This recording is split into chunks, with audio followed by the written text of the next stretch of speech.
hoje essa mesa, eu queria ler a proposta da mesa, que eu achei tão bonita e sensível, elaborada por parte do Educativo, com territórios culturais e encantorias. As encantarias, seus cantos e toadas, a partir das águas, correntezas e correntes, visíveis e invisíveis.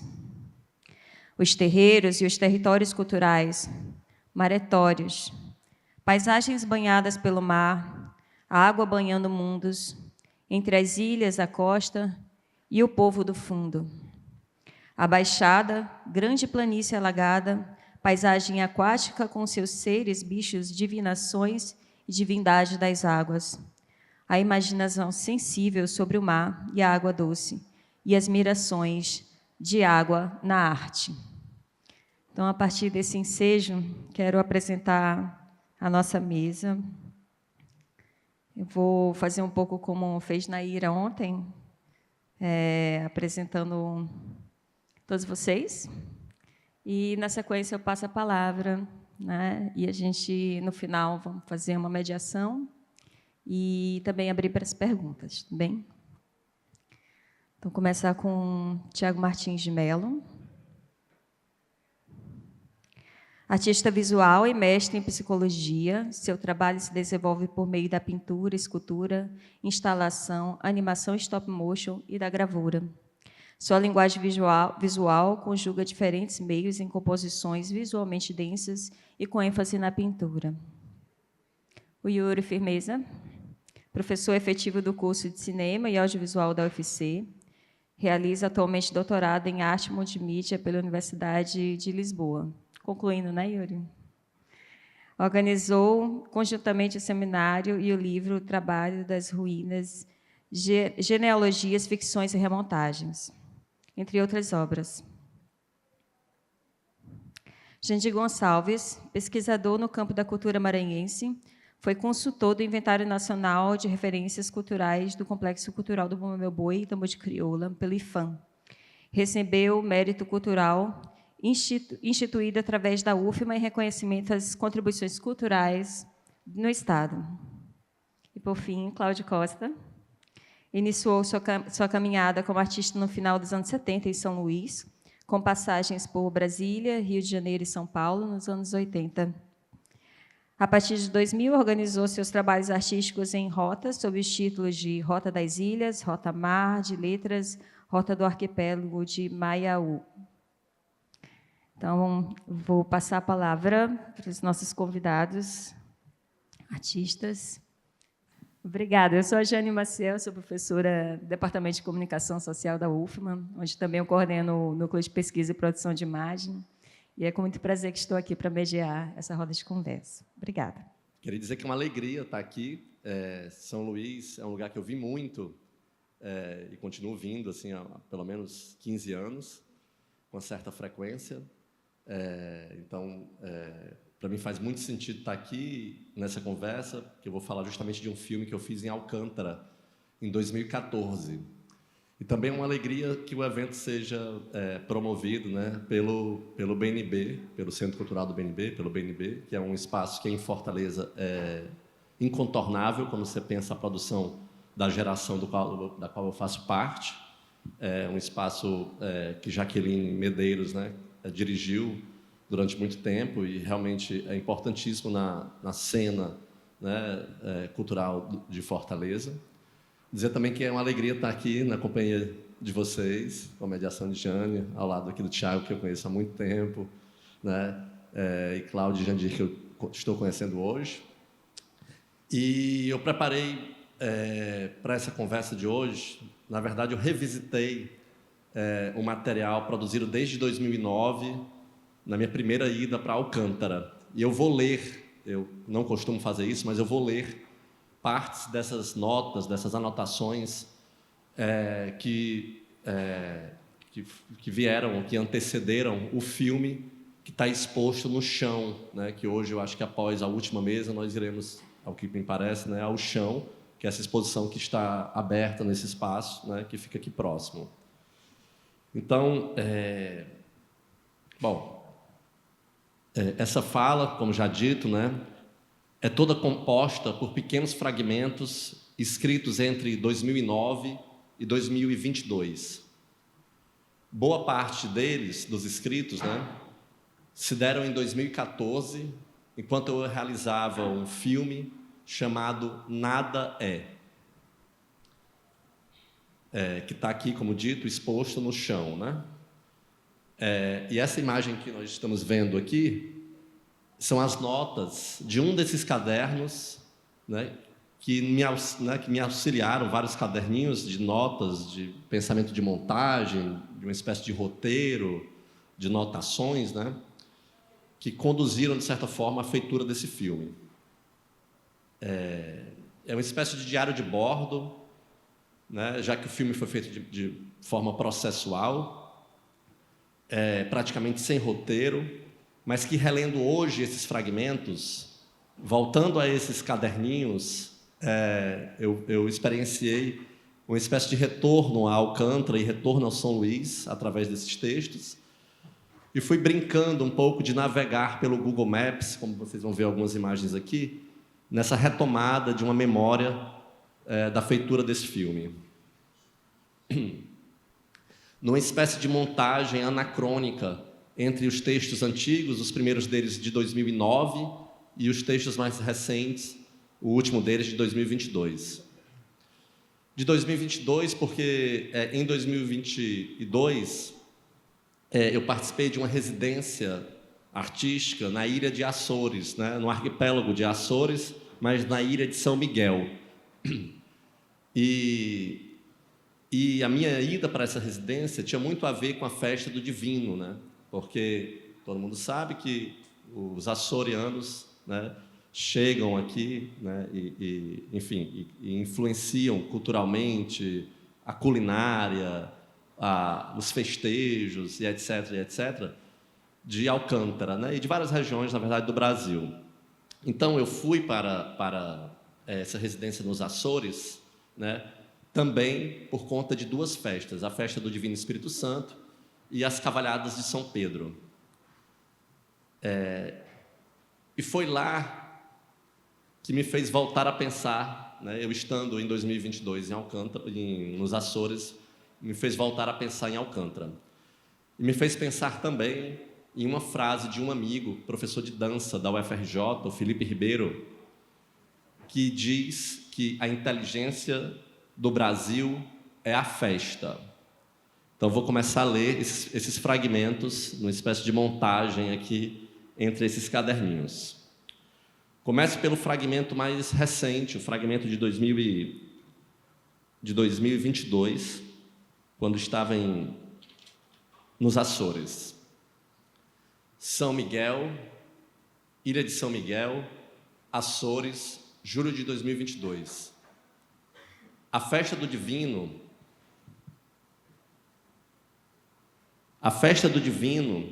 e as Cavalhadas de São Pedro, dois dos tradicionais festejos nos Açores, me remetem diretamente ao Brasil e, mais especificamente, a Alcântara. Alcântara, onde o sagrado e o profano se ressingularizam, ainda que de maneira provisória. Durante a festa do Divino, em Alcântara, tudo passa pela pujança do corpo. Aqui, em São Miguel, o fardo histórico e o peso do catolicismo o entristece o corpo. Essa é uma foto da festa do Divino nos Açores, né? As cidades se parecem imensamente. O cenário, a paisagem, aonde a festa se desdobra, por vezes é quase idêntico. Isso é nos Açores. Poderia ser Alcântara, né? Impressionante como a arquitetura é muito similar, o doce de espécie, as festas, e etc. Pois bem, a paisagem onde a festa se desdobra, por vezes, é quase idêntico. Claro, isso diz da presença açoriana em Alcântara, na arquitetura, na culinária, nas festas religiosas. Mas a festa do Divino em Alcântara, agora lendo-a a contrapelo da mesma festa nos Açores, comprova a tese do Felipe. A inteligência do Brasil é mesmo a festa. Esse foi o fragmento de 2022. Pulo agora para um fragmento de 2009. Alcântara, 9 de setembro de 2009. Peguei o barco em São Luís pela manhã e, como resolvi fazer a travessia sentado mais próximo da proa, cheguei ao porto do Jacaré completamente molhado, o que amenizou em partes o calor. Na subida da ladeira, parei em um dos restaurantes de grandes janelas e dentro deste restaurante haviam diversas matérias de jornais acerca da importância histórica de Dona Batissá.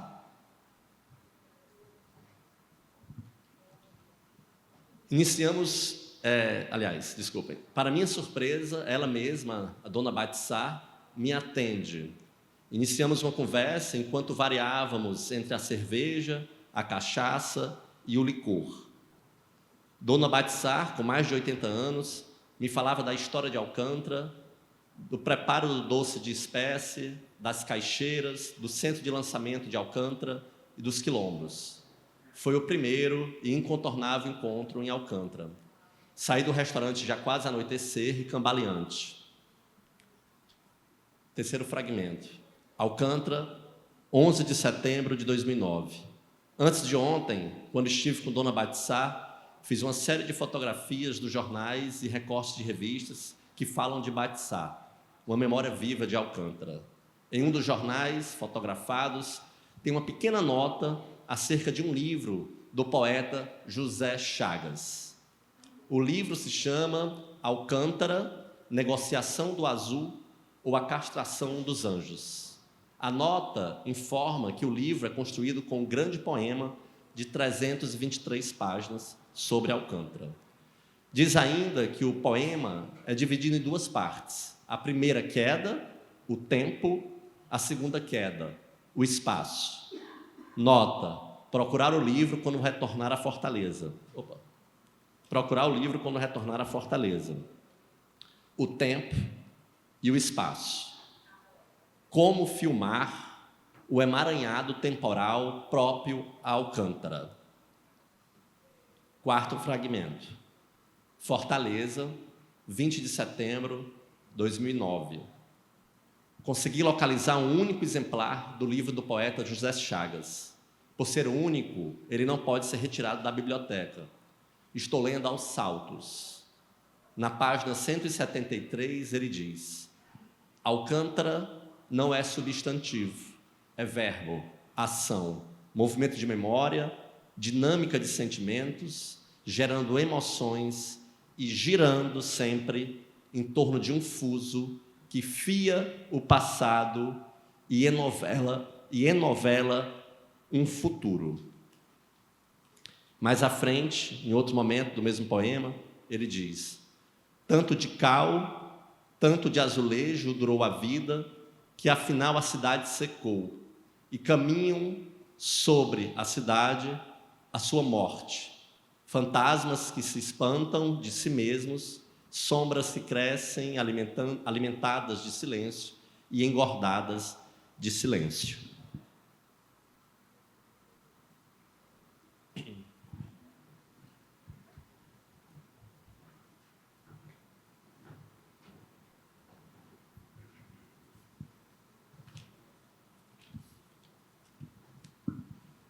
Quinto fragmento.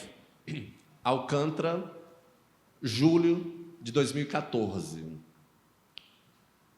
Ruína da igreja matriz de São Matias, ruínas de Barão de Pindaré, ruínas da igreja de Santa Quitéria, ruínas da Rua da Armagura, ruínas do Palácio Negro, ruínas do Barão de Mearim, ruínas do convento Padres Carmelitas, ruínas da igreja da Ordem Terceira de São Francisco de Assis, ruínas, ruínas, ruínas.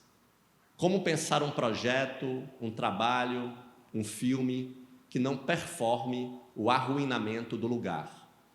Como não arruinar, através das imagens, aquela cidade?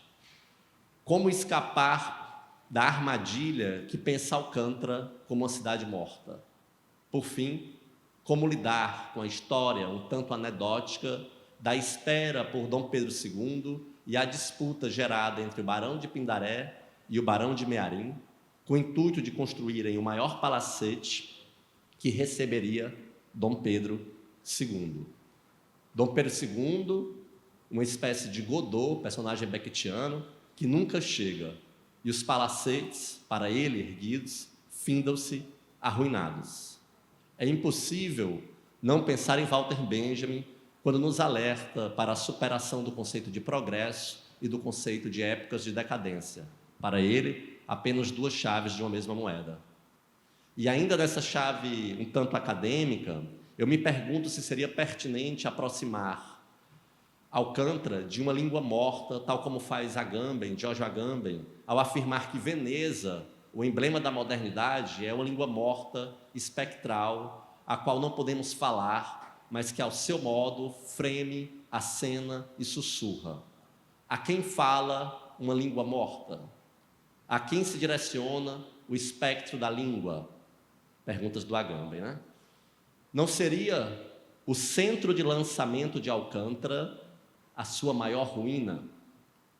Esse centro de lançamento que ameaça, em nome do progresso, as comunidades quilombolas que ali resistem e existem. Samucangaua, Iririzal, Santa Maria, Canelatiua, Itapera, Mamuninha, Itamatatiua, entre tantas e outras comunidades quilombolas ameaçadas pelo centro, que hoje se chama, né, Centro Espacial de Alcântara, mas na época era Centro de Lançamento de Alcântara. Relendo, então, os textos, aliás, o poema de José Chagas, lembra do texto em que ele diz: e caminham sobre sua morte fantasmas que se espantam de si mesmos. Esse trecho nos diz também da base de Alcântara e não apenas da cidade de cal e azulejo que supostamente secou. Último fragmento, sexto. Alcântara, julho de 2014. Acabo de chegar de uma festa de reggae e escrevo essa nota apenas para que amanhã eu não esqueça. Quiçá hoje eu tenha encontrado o final do filme, ou pelo menos a música do final do filme. Uma música que é a impossibilidade da síntese, a afirmação da ambivalência e a sustentação das contradições. A música é o hino oficial de Alcântara, cuja letra narra uma de suas possíveis histórias,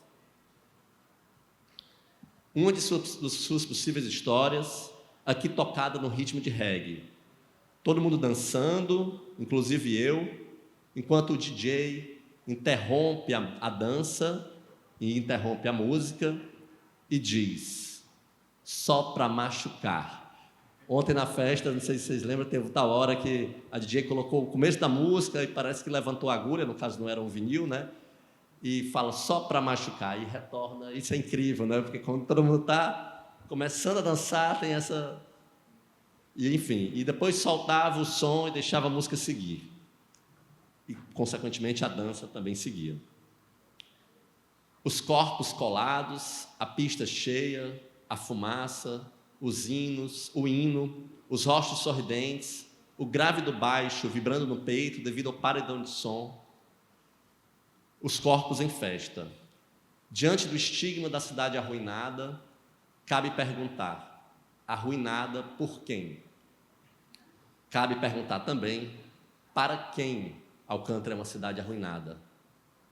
A pista cheia, todo mundo dança, Felipe Ribeiro tem razão. A inteligência do Brasil é a festa. Queria só, antes de terminar, colocar um trechinho. Esse é o hino oficial, mas queria colocar um trechinho da música e encerra a minha fala com...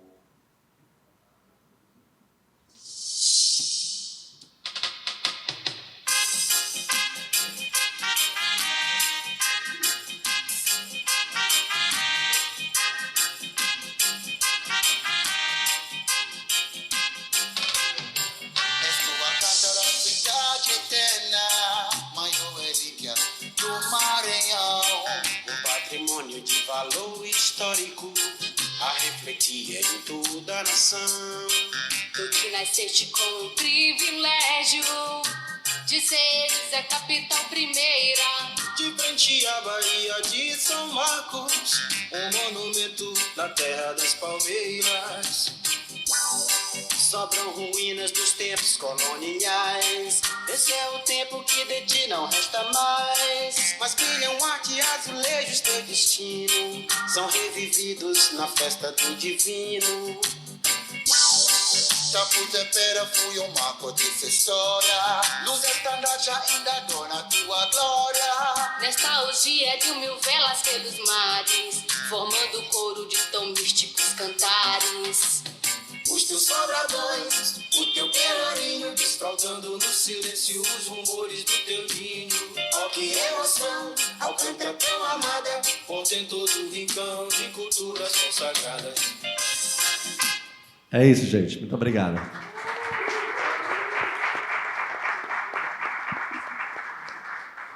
Quero agradecer ao convite de Samantha, quando ela me encaminhou o título da nossa conversa aqui. Eu digo, gente, ela está lendo tudo que eu estou fazendo por aí sem que ninguém saiba. Então, eu separei algumas imagens. E o Felipe vai nos ajudar ali, a fotografia, Felipe. Essas imagens são referentes a diversas viagens que a gente vem fazendo aí ao longo do tempo, por muitas cidades do estado do Maranhão, mas eu priorizei a maior parte delas sobre a Baixada Maranhense, né? Que essas imagens são associadas aos baixos do rio Grajaú, do rio Pindaré e também do rio Pericumã e Aurá, certo? Essa convivência aí com esse território todo, com essa gente dessa região toda da Baixada. O Yuri, inclusive, acabou de me perguntar por onde eu estou andando agora, e eu disse, olhando por aí tudo, mas eu tenho priorizado essa parte da Baixada e muitos aspectos dessa região, né? Mercados, pessoas, tenho convivido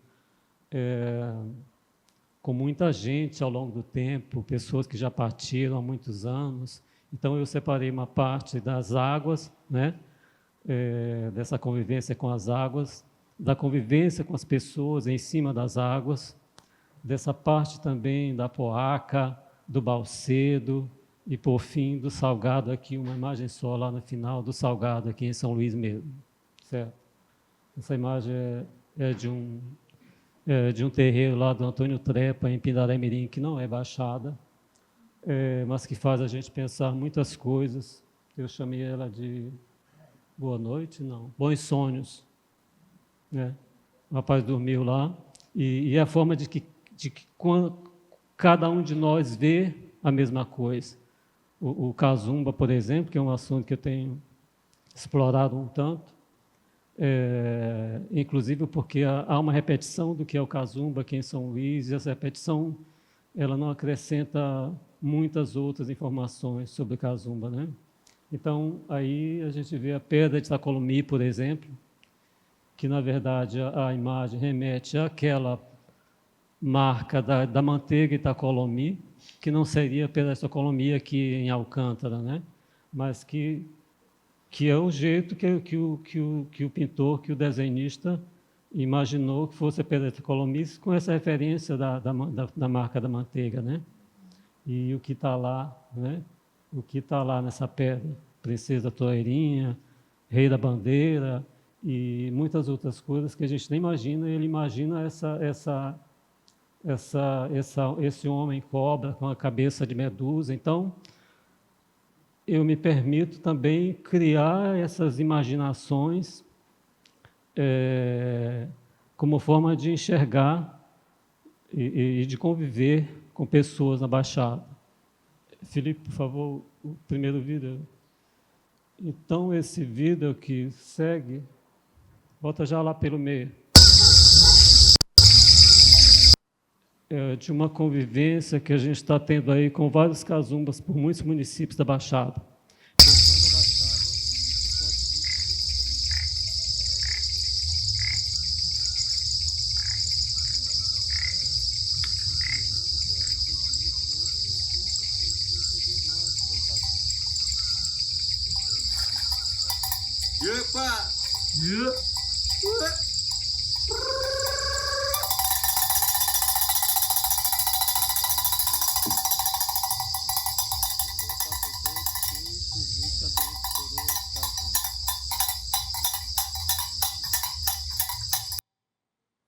Uma segunda, Felipe. Próximo.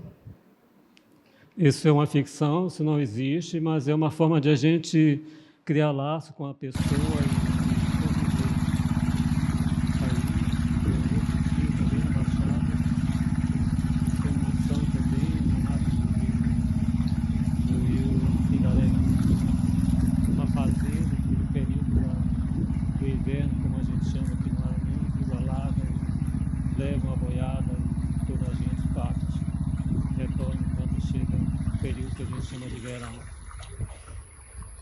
Então, essa convivência para entendendo o que é feito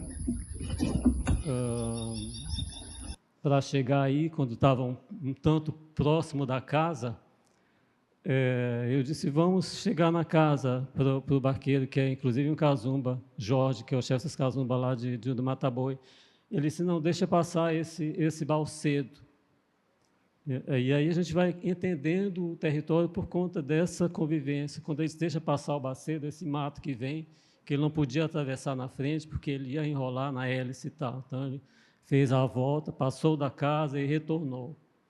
Então, essa convivência é de aprendizado, de fato, e não dá para se fazer isso em uma viagem, como uma entrevista. Esse entendimento é ao longo de 2, 3, 10 anos, e ainda se sai sem, de fato, saber o que é a situação. Então, são pequenos sinais, vê a próxima, são pequenos sinais que vão nos sendo passados. Minha canoa, pega um pouco de lavar. Minha canoa.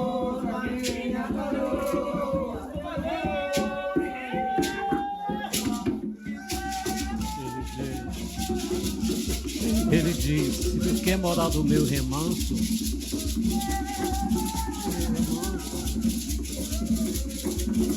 tu me diz que eu venho te buscar.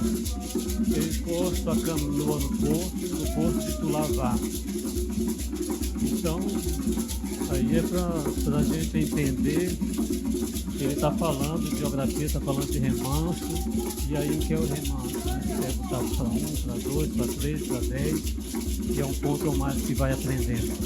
Então, todo o vocabulário de tudo que está no entorno do Baixada, a gente vai compreender na cantoria do Bumbabô, na cantoria com o Baixo Gonçalo, na cantoria com o Badé, como eles chamam. Isso era uma terra de preto chamada Santa Maria, também em Pindamonhangaba, que não é Baixada. Vamos à próxima, Felipe. E aí eu aproveitei para trazer, como ele fala em canoa, encosto a minha canoa no porto.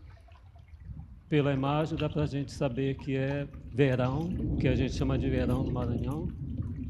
E aí tem o trapiche, uma arquitetura vernacular, que no inverno ela vai ser desprezada, as águas vão levar e tal, que a água vai chegar lá no Itapicuim, como chamam, lá em cima. É só uma cena de chegada no Igarapé da Boa Vista do Pindaré, lá em Cajari. Da próxima, Felipe.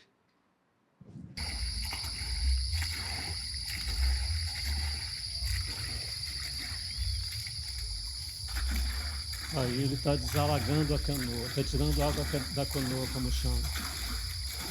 Quando a canoa não vai ser utilizada por um período de uma semana, coisa parecida, eles alagam. E para qualquer saída tem que fazer esse movimento para tirar a água. Esse rapaz chama Bango, ele mora em Monção, seu Lago do Pinto. E aí é uma das vezes que a gente saiu para para conhecer o Lago do Pinto. Esse lago sangra para o rio Pindaré. E a segunda parte vem com a coinha. Vê a próxima, por favor.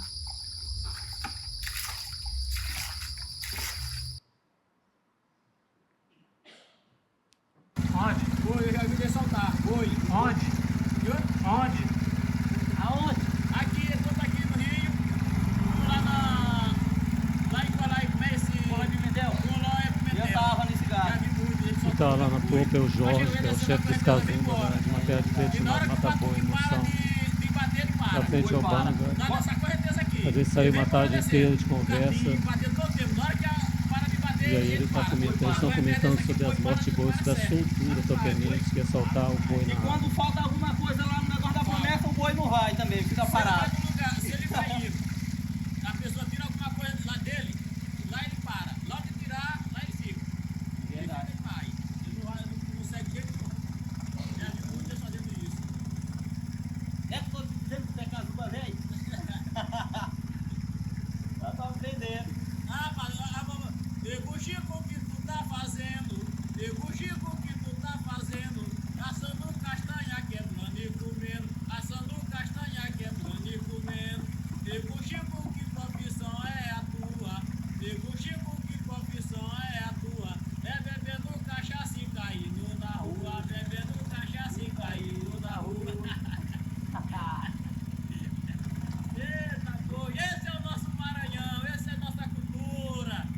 Viva o Bumba-Boi de Monção! É nóis!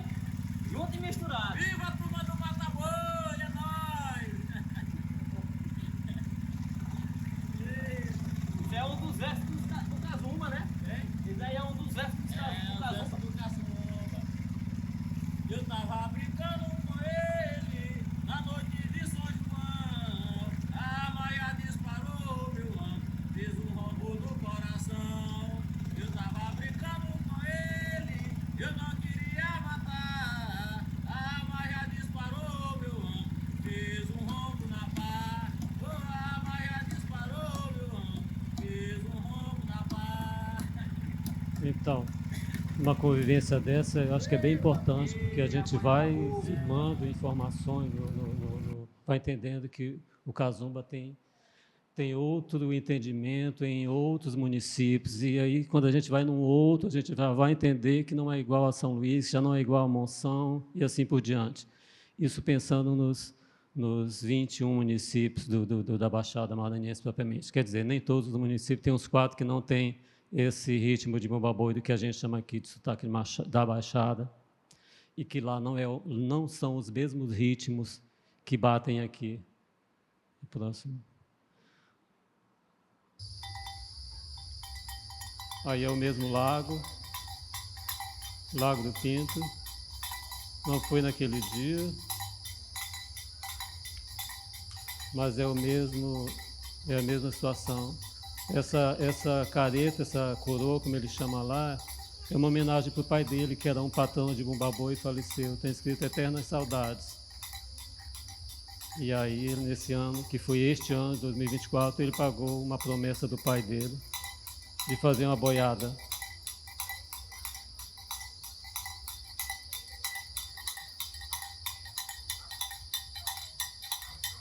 A próxima.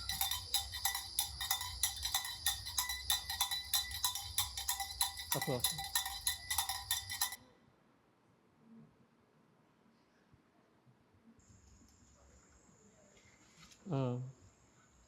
Certo, aí em outro dia em que a gente...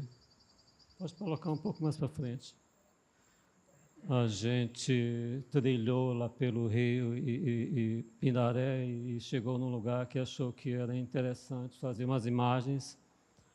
Para mim foi bem importante, porque foi a primeira vez assim que, de fato, eu desloquei algum Cazumba para um lugar bem interessante, e que são lugares que essas pessoas andam, são pescadores, são canoeiros, são pessoas que vivem nesse ambiente de muita água, né? Nesse momento de inverno.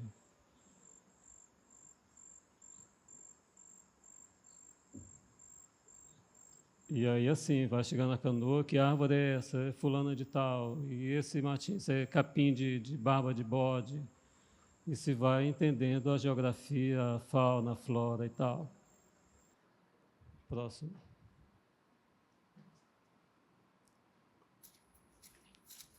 Essa é o Carapé das Catirinas, lá em Cajari. Aí esse rapaz me disse que daqui a um mês a água já teria coberto aí essa parte toda. E nós voltamos lá, de fato, estava tudo coberto d'água. Nesse momento já começa a baixar a água. Na verdade, já baixou, já deve estar mais ou menos assim novamente.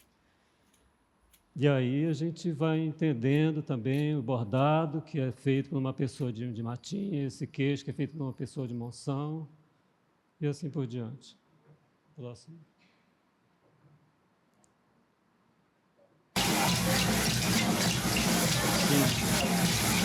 A Baixada não é só água, não é só a placa, não é só bater, é fogo também, bastante fogo, inclusive. A gente chama de fogo de monturo, né, que parece que não tá queimando, não por baixo, está só fumaceiro, daqui a 2 dias aparece o fogo novamente. E aí é uma cena do passa-fogo, que é um bumba-boi, um evento, vou dizer assim, no dia de São Pedro, inclusive, na cidade de Viana. Essa foi uma retomada feita por Zé de Betrone, hoje o filho dele deu continuidade, que é o Júnior. Ele não fez esse ano, porque a pessoa que faz as carretilhas está bem doente, só tem ele que faz, é um senhor de idade, mora em São Bento. Então, nesse dia, apagam as luzes da cidade meia-noite e aí muitas pessoas preparadas para isso, embora a cidade não esteja preparada para acidente. Nesse nível, muitas pessoas estão cobertas da cabeça aos pés com óculos, jaquetas e soltam as carretilhas em meio às pessoas e também dão esse banho de fogo no boi num período assim de 8, 10 quarteirões. Só um instante, enquanto o Felipe conserta ali. Algumas pessoas que estão presentes aqui, inclusive, já trilharam um pouco comigo. Lembro de uma viagem que a gente fez com Cláudio Costa, em um projeto que ele estava desenvolvendo junto com as boiadas, e a gente passou uns 3 dias em cima de uma moto, para lá e para cá, em meio a esses povoados. E eu tenho muitas fotos desse período. E em meio a isso, é claro, a gente parava aqui, ali e acolá para ver outras situações. Eu lembro que a gente foi num terreiro de Dona Célia, lá em Pindaré, inclusive, e era só para dar uma passada e tinha uma obrigação lá do povo da rua, e fizeram uma festa para eles com comida, bebida e tal. E Cláudio Costa já entrou no meio das pombagiras e conversando, bebendo com elas. Era cercado, só elas que estavam no centro. E aí ele deram uma cuia para ele com alguma coisa, ele chegou perto e disse: tem um gosto de ferrugem, deixa de ser doido, isso é sangue de galinha com outras coisas, menino, com vinho. Enfim, partimos lá para o nosso trabalho e foi ótimo esse dia também. Aliás, ele vai falar de um assunto que também encontrei ele lá na praia, mas eu falo depois que ele falar.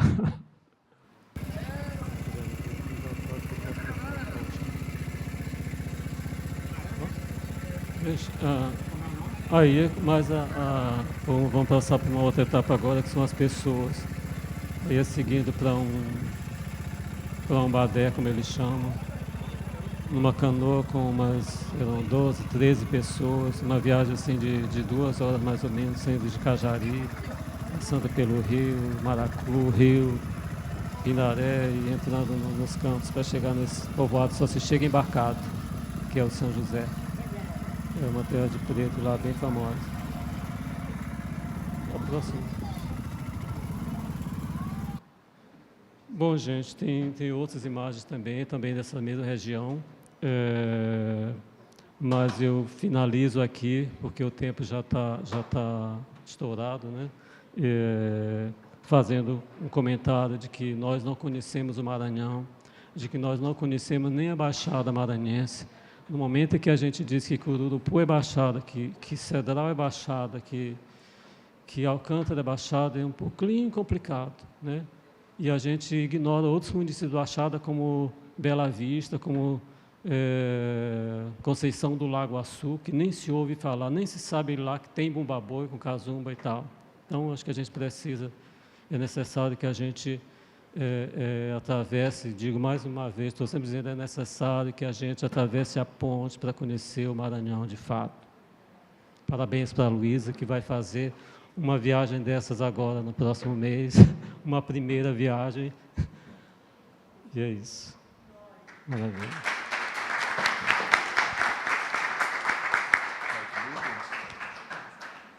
Ouvindo aqui o Jandir, né? Engraçado que eu estava pensando na mesma região, né? Porque faz menos de um mês que a gente veio, né? Que eu vim de Território Gamela, né? E uma das coisas que chamou muita atenção, na verdade a gente já tinha pensado nisso há muito tempo, em relação da encantaria e o território, né? De como os encantados surgem, a relação entre da espiritualidade e o território. E eu conversando com o Hinaldo, com o Coutum, desculpa, ele dizia isso, que não se sabia se João Piraí, que é um encantado do Rio Grande, ele passou a aparecer, a surgir, porque ninguém mais tinha visto ele, quando eles foram para lá, ou se ele já estava ali e ele só precisava que o rio fluísse para que ele ressurgisse. Então, é como se o povo Gamela, ele, de alguma maneira, ele tivesse que estar ali para que João Piraí pudesse estar junto. Então, eles queriam saber essa simbiose entre o povo e o encantado, né? E o João Piraí, na verdade, a gente está fazendo um projeto agora para o Panorama da Arte Brasileira, né? Com os Gamela. E um dos trabalhos eu fiz com Maria Rocha, que é uma sacerdotisa de Tambor de Minas.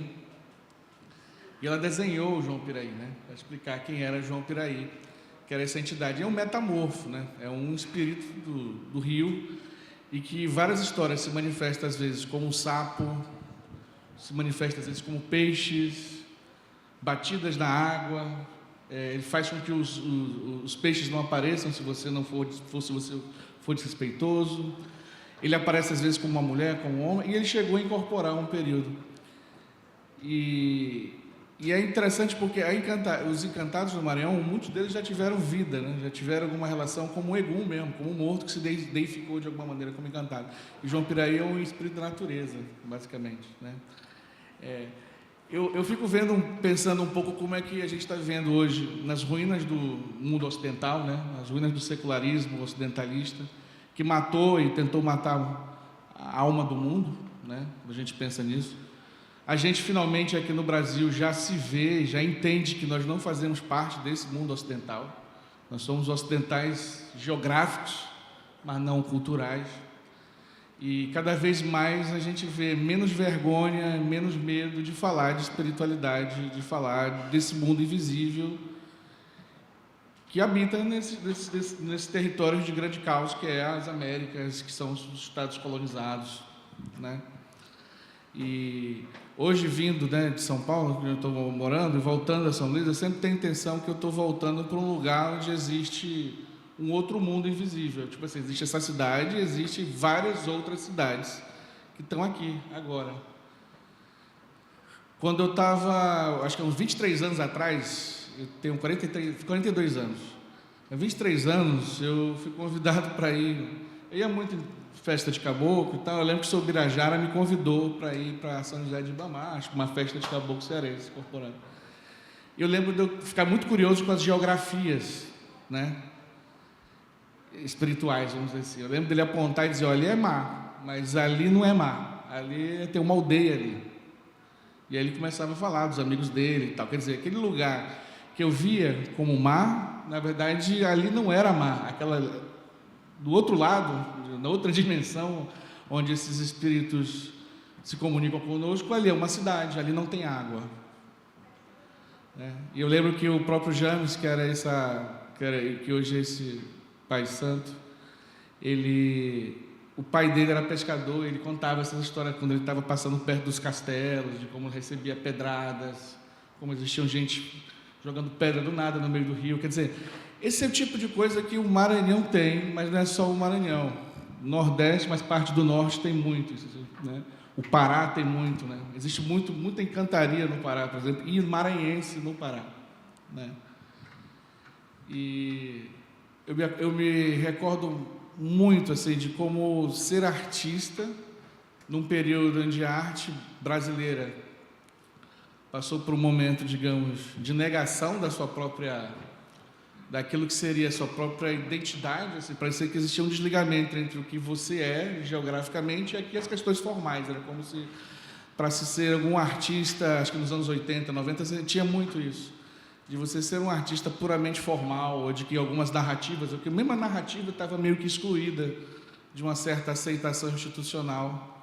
E hoje, com tudo que a gente vem vendo no mundo, com a decadência do mundo ocidental, cada vez mais a gente entende que essa organização que a gente vive, ela é pobre demais para abarcar aquilo que nós somos.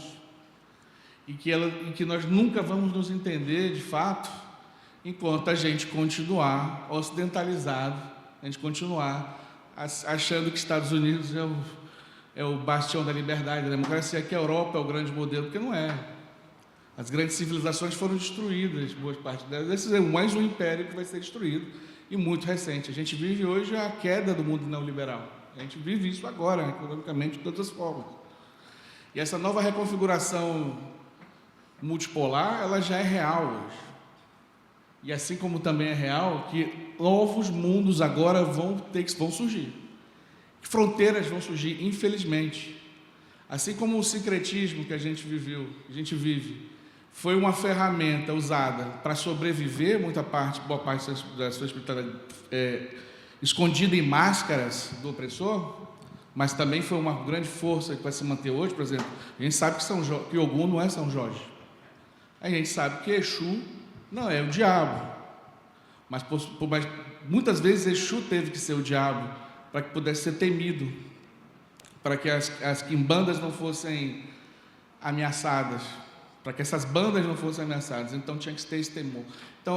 Mas hoje a gente vive um momento onde a gente pode assumir isso, onde a gente pode entender isso, a gente pode talvez deixar essas máscaras um pouco para lá e pensar realmente, redescobrir. Quando o Jandir fala, por exemplo, que, não sei se foi o Jandir ou foi você que falou, sobre o Cláudio, sobre que existe muito a descobrir, que a gente não conhece o Maranhão, por exemplo, é porque é isso mesmo, assim.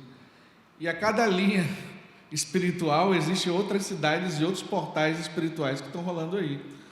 E uma das coisas mais belas que eu acho, geográficas, assim, mais poéticas, que é o que, inclusive, quando você começou a falar na sua introdução sobre o povo do fundo, por exemplo, né, que habita os fundos das cidades espirituais, os fundos dos rios.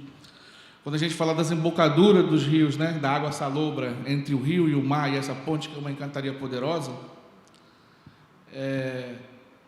isso é como se, na verdade, a gente não consegue dissociar o que é o ser do habitat, do estado e desse mundo invisível. Sem isso, parece que as coisas não fazem sentido aqui. Eu sempre vivi aqui, sempre pensei assim, mas não é querendo dar um testemunho, mas para o mundo mesmo que a gente habita, institucional, às vezes conversando com curadores estrangeiros, é dificílimo que eles possam compreender isso. Basicamente, tudo que a gente consegue se comunicar com esse mundo, que é o mundo colonial, o mundo ocidental, é considerado quase como uma esquizofrenia, ou um tipo de exotismo, ou um tipo de pensamento mágico, como se esse pensamento mágico fosse algo ruim, né? E, de fato, não é. A gente vê todas as bases das civilizações, sempre foi mágica. A Grécia Antiga, o próprio Sócrates tinha um daimon, pô. Um daimon é um espírito, ele tinha um Exu do lado dele, pô. Ele tinha um guardião do lado dele. Então, assim, essa secularização que tem 500 anos aí rolando, ela não matou os cultos sabáticos do Brasil, da feitiçaria do Brasil. O Maranhão é uma terra de feitiçaria. O pessoal tem medo de falar isso, porque acha que feitiçaria tem a ver com o diabo. O diabo habita aqui. E o diabo não é mau. Ele dança à noite, ele é um homem preto, negro do sabá. É aquele que mexe com a natureza. Então, assim, os Exus estão aqui também. Então, muito terreiro tem medo, muita encantaria tem medo de Exu, né? Então, é o que eu falo, assim, o Maranhão especificamente, e assim como outros lugares, bom, não vou falar da Bahia, não vou falar especificamente do Maranhão, é sim um grande mistério, assim. E ser um artista que habita esse lugar é algo realmente, eu não sei se é uma grande responsabilidade, mas é um grande desafio estar aqui. E a gente vive um momento até bom, porque hoje parece que estão querendo ouvir isso, né? As pessoas parecem que estão querendo descobrir esses lugares.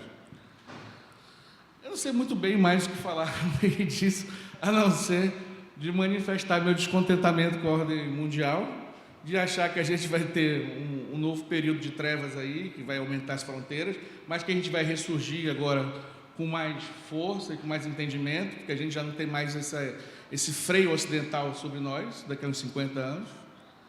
E isso não é uma coisa que eu estou pensando, a política externa fala isso, né? A política, mas também a espiritualidade também fala isso, né?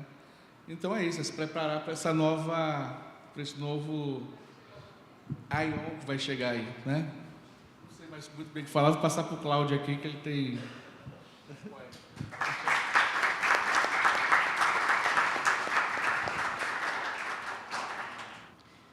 Eu vim contar uma história, a paixão segundo as águas e os ranchos. Reflexo.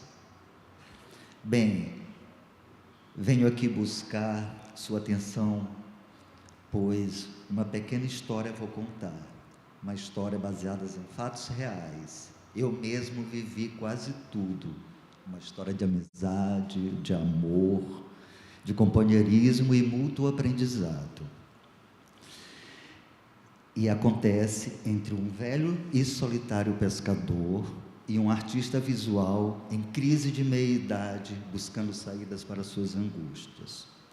Tudo acontece na primeira década do século XXI, na ensolarada costa do Atlântico Sul, norte do Brasil. Deixe-me apresentar.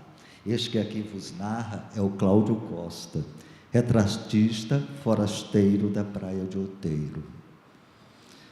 Certo dia, uns 20 anos atrás, levado a um passeio a uma praia distante de São Luís, Outeiro, Cedral, Maranhão, onde ocasionalmente conheci seu Vavá, senhor de si, de vida solitária, metódico, notório pescador e caçador, uma pessoa com tempo próprio, como o tempo das marés. Depois de longas conversas e uma breve estadia, retorno a São Luís e trago comigo na cabeça e no coração o seu Vavá. Eu tinha adorado o velho, seu modo de vida, de subsistência, a poética no seu modo de falar, da sua labuta no impiedoso mar dos pescadores. Eu me encontrava a observar o recorte da sua presença na paisagem do mundo. Um mês depois eu volto e faço uma proposta. Seu Vavá, se o senhor fizer um rancho igual a esse seu, eu venho passar não sei quanto tempo aqui, eu venho me perder para me achar. Topou na hora e ergueu o rancho. Bem, o cotidiano segue e eu basicamente catava lenha.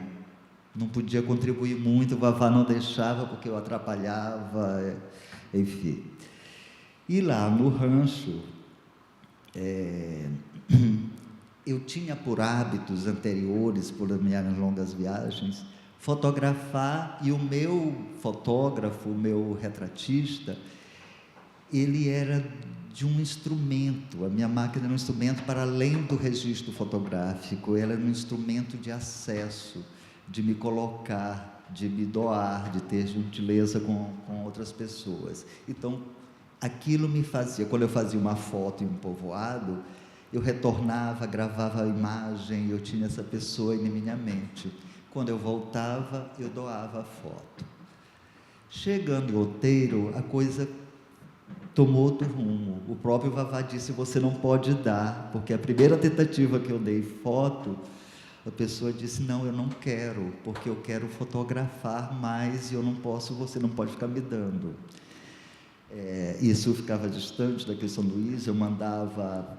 Então, a partir daí, eu começo a se virar um retratista, aquilo vira produto de mercado, e eu passei a ter uma subsistência lá nesse local onde distante havia me questionado do que valia um artista, numa sociedade que não tivesse essas referências contemporâneas, como que eu sobreviveria?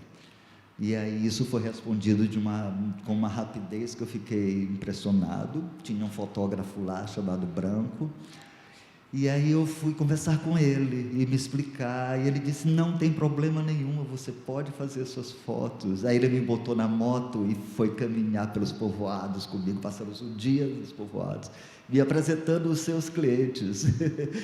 E aí ele disse, não, nós... Aí comecei a estar lá, e esse meu rancho virou um estúdio de fotografia e um lugar onde vivia a referência.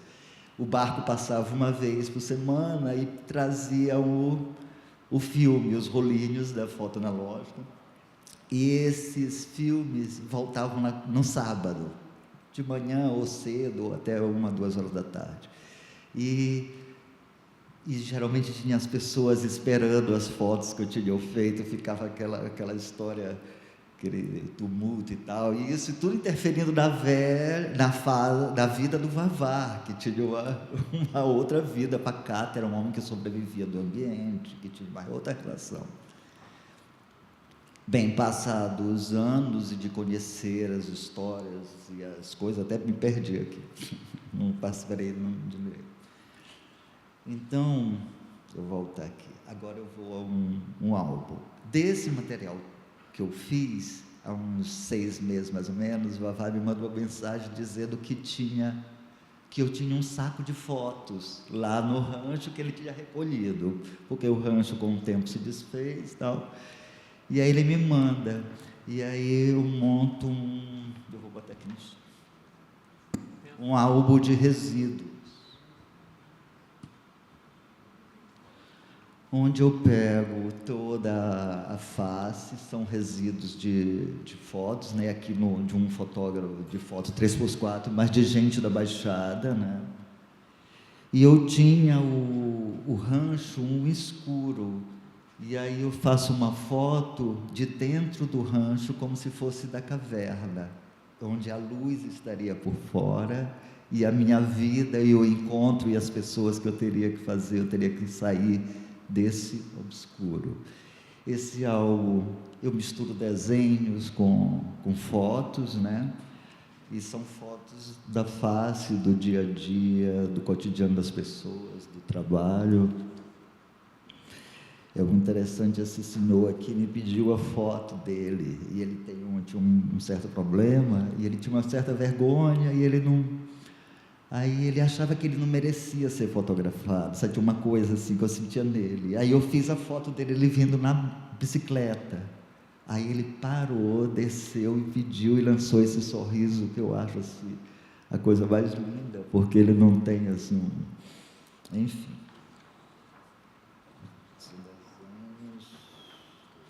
Deixa eu abrir um desenho forte. Gente da Baixada, aí, Diabo.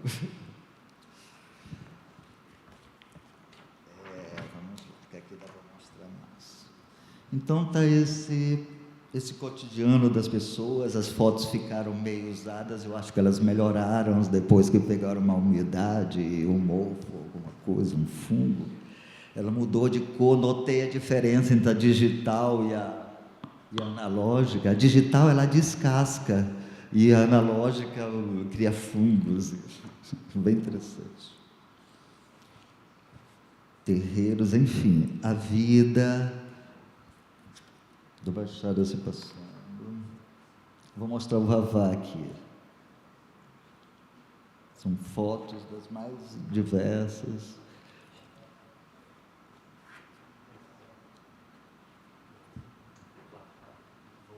Voltou? Então, reflexos. São reflexos das águas.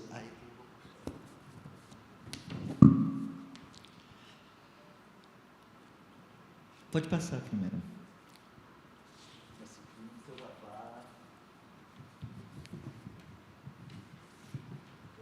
Pode passar para 3. Esse é o cotidiano do Vavá. Aí era a cozinha. A minha proposta é que ele construísse um rancho idêntico ao dele, mas que eu ficasse usando a cozinha dele, que a gente dividisse o cotidiano, onde eu pudesse estar participando ali da vida dele, ele da minha. Era uma junção muito forte e um aprendizado muito grande, porque o Vavá tinha um tempo devagar, entendeu? Ele tinha uma coisa, mas muito firme, muito correta. O Jandir conheceu o seu Vavá. E era uma pessoa muito interessante. O tom dele, a forma como ele falava, ele tinha uma delicadeza e uma firmeza, enfim. Ele tem um... Pode passar, por favor. O rancho, aí era o rancho no primeiro estágio, o momento que eu cheguei, né? Então, assim, passado logo isso, passa, por favor. Aí ele já estava meio estúdio fotográfico, já tinha uma coisa meio chamava atenção, e eu fazia isso de brincadeira e ao mesmo tempo com muita seriedade, né? Eu adotei isso daí que eu fiz bem poético. Era um cotidiano vivido no barulho, no repetido barulho do mar, nas trêmulas sombras das lamparinas e luzes das labaredas. A fogueira vivia acesa. Passa, por favor. Reflexo na mais fina lâmina das superfícies d'água, revelando sonhos e pesadelos, a vida se configurando entre mito e realidade. Por favor. Nesse momento, a gente começa a realizar umas rotas, que são umas rotas náuticas, geopoéticas, em que tiveram várias. Esta, o Mar de Letras, foi a primeira. Eu fui com a poeta Cátia Dias, uma parceira incrível, e nós passamos 40 dias no barco e atingimos até a Ilha dos Lençóis. E nessas rotas, aí, por favor, eu realizei um bestiário, na qual eu recolhia as histórias de homens que viram bichos, sabe, das histórias das assombrações, e tudo que eu colhia dessas, eu trazia para a obra. Você pode ir passando elas, que elas vão aparecer várias obras, isso. E nesse momento eu fiz uma instalação na Restinga do Mangue Seco, uma praia próximo lá de Outeiro, e era exposto ao nada, a um vazio. Trazia uma angústia, uma sensação de que para que nós servimos, em que pontos estamos, que troca que eu posso fazer com essas pessoas que ali estão no mesmo contemporâneo, no mesmo tempo. Por favor. Esses tecidos, eu não sei se alguém tem essa referência, mas são tingidos em mangue, que é o mangue seco morreu porque ele se renova, se vai para outros lugares e tal. Então, eu recolho essa seiva e recoloco, recobrindo alguns troncos e coisas. Isso é a solidão em forma. É um trabalho que fala sobre o Fábio, um barco que fez todo o transporte até durante gerações. E aí eu encontro esse material, a pessoa me conta a história, e aí eu digo, então vamos reconstituir essa coisa em forma de arte. Então é meio fantasmagórico, eu costumo pensar como um barco fantasma. Aí nós estamos fazendo uma obra também num espaço muito bacana, que era a Ilha do Medo aqui, e era uma sereia, uma coisa, um tronco gigantesco. Eu faço a apropriação poética de elementos da paisagem, ou mesmo da paisagem. Eu olho e começa a vir a imagem, aquela imagem vai e se transforma. Mas sempre pensando nessa história da relação com o povo, né? O estranhamento que causa, isso ficava lá de frente do rancho. Aí às vezes eu botava uma peça ali e as pessoas passavam, olhavam e ficavam entre essa diferença entre realidade e mito. Será que aquilo é um feitiço? Ou será que aquilo é realmente uma coisa qualquer? E, por favor, mais reflexos de universos múltiplos, ecos. E o rancho, como tudo, deixa eu anotei por aqui. Perdi. O rancho, como tudo, é a paixão, segundo as águas, e assim, tudo passa. Obrigado.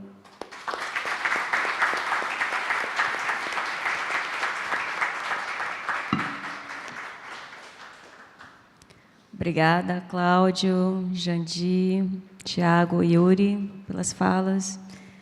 Vou fazer alguns comentários antes de passar para as perguntas. Também depois a gente pega um tempinho para terminar de ver as imagens do Jandir, quando ele for retomar a fala. Obrigada pelas falas. Trouxeram muitas conexões, né, como a própria mesa já estava propondo. E uma delas que eu fiquei pensando é esse lugar de migração das imagens, né? De trânsito das imagens, começando ali pela fala do Yuri, né? Que já é uma perspectiva de alguém que vai compor, montar imagens a partir de um deslocamento, né? De processos de territorialização. O Yuri, que já tem vários processos, né? Em tantos lugares diferentes. E me fez pensar também como esse trânsito das imagens, eles aparecem nessa tessitura sensível, como o Tiago também falou, de algo que escapa da racionalidade ocidental e vem para as encantarias e para as encantorias, né? Como foi proposto aqui. Eu acho que essa palavra ela é muito rica. O Yuri falou da língua morta e me fez pensar, vendo a fala do Jandir e as pessoas que ele trouxe nesses registros, sobre a possibilidade da língua viva também, em contraposição. E essa língua que se torna viva justamente no cantar, né? A pessoa estava ali explicando, mas, de repente, ele traz uma toada, e na toada tem, né, as imagens daquele lugar. Então, e é interessante que ele dá viva também, né? Ele canta e logo depois ele dá um viva, né? Um viva a cultura. E o Jandir traz logo depois a palavra convivência, né? Que também tem dentro essa ideia de vida, né? Para a gente lidar com as imagens e é preciso entendê-las vivas, né? E elas estão vivas na medida que nós podemos acioná-las, né?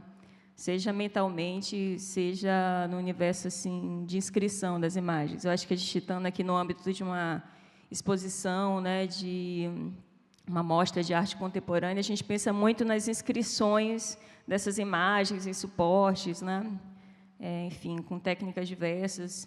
Mas eu acho que as falas elas trouxeram muito para esse lugar imaterial da imagem, esse lugar da imagem mental, né, que povoa, né, os nossos imaginários, como também foi falado na mesa de ontem, e que, em algum momento, elas passam a emergir, né, no campo do visível de múltiplas maneiras.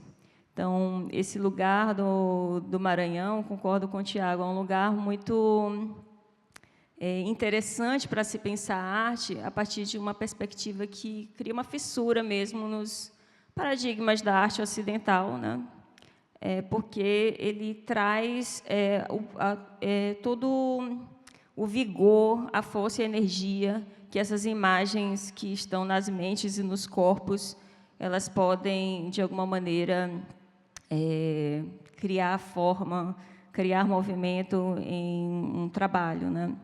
Então, o trabalho do Tiago, eu fiquei pensando muito nisso, Tiago, queria também te perguntar, de repente, você falar um pouco também desse trânsito, que são imagens que você traz, né, para os trabalhos, e que vem de tantos lugares, né, que vem de tantas inscrições, tantas mídias diferentes, e que se assentam ali para fazer uma configuração que nos afeta de uma outra maneira, né?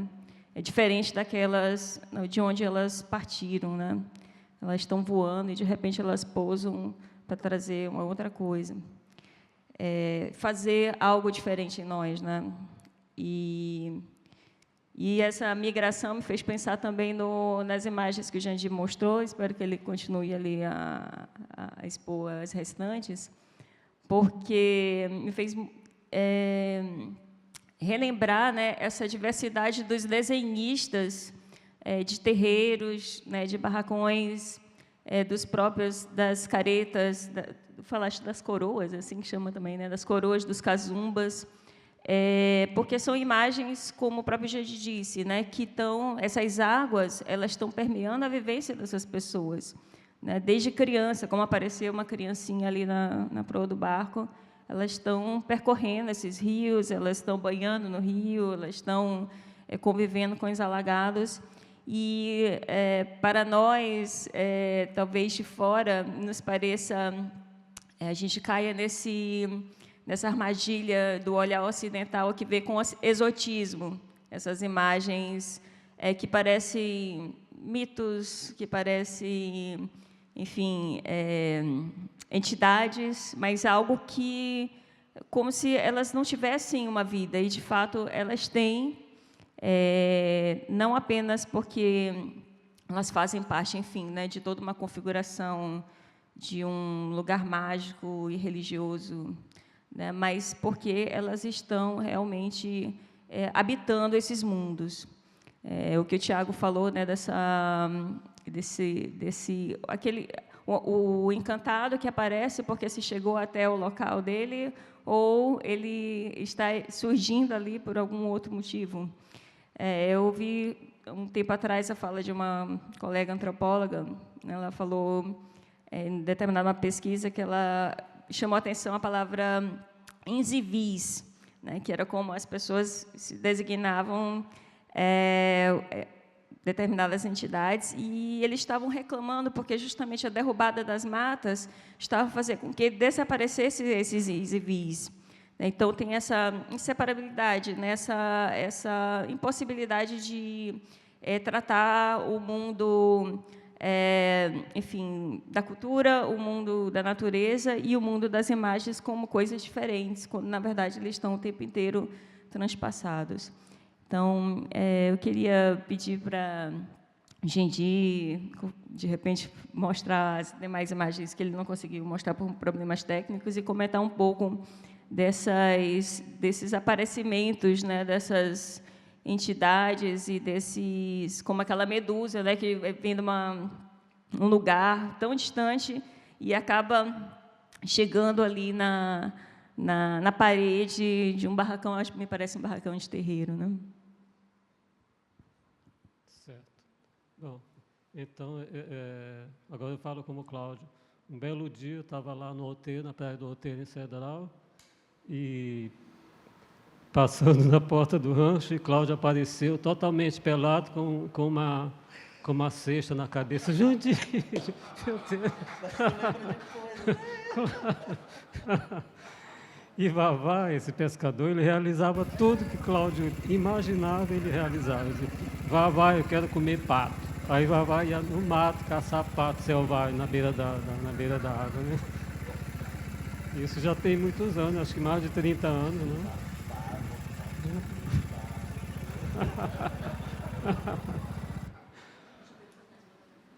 Sim.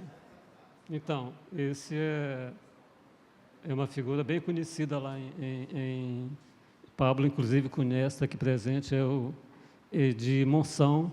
Ele é o Batista Coveiro, é cazumba e é fazedor de queijo de cazumba, faz principalmente essas feições de cachorro. Esse é seu Nonato de Cândida, que mora como é Penalva, é fazedor não só de queixo, mas de torre, placa, coroa, enfim, tem vários nomes de cazumba. Próximo. Esse é seu Pedrinho Curador, ele já faleceu, é de Taquaritiba, e ele está carregando no caixãozinho de defunto São Bilibeu, como ele chamava. Esse é de Taquaritiba, é o Bilibeu mais novo. Ele é da idade de Jardilson. Jardilson hoje deve ter 22, 23 anos por aí. Então, esse santo foi feito por 3 pessoas e, inclusive, resistiu a uma... Ele era curador, tinha um terreiro de mina em Itacoatiuba. O terreiro, uma vez, pegou fogo, que era de palha. Todos os santos queimaram, só ficou vivo, digamos assim. Bilibeu ficou chamuscado, mas continuou vivo. A imagem está hoje com a esposa dele, Dona Mundoca, que toca para frente a brincadeira no período do carnaval. Próximo. É o mesmo Pedrinho Curador, já numa festa mesmo, de festa de cachorro, no carnaval, que era um intrudo. Próximo. Esse é o Pai Velho, como era conhecido lá, que é seu Antero Roxo. Já estive lá, inclusive, com o Cláudio algumas vezes. E Dona Vitória, que é a filha, que hoje é a guardiã do Bilibeu mais antigo, né? Próximo. Então, essas são pessoas assim de convivências, pessoas que já partiram e que estão presentes também, outras que estão presentes no momento próximo. São Bilibeu no seu caixãozinho. Essa é a Dona Sinhazinha, que era a esposa de seu Antero Roxo. Cláudio também conheceu. Acho que nesse dia a gente estava até junto. Próximo.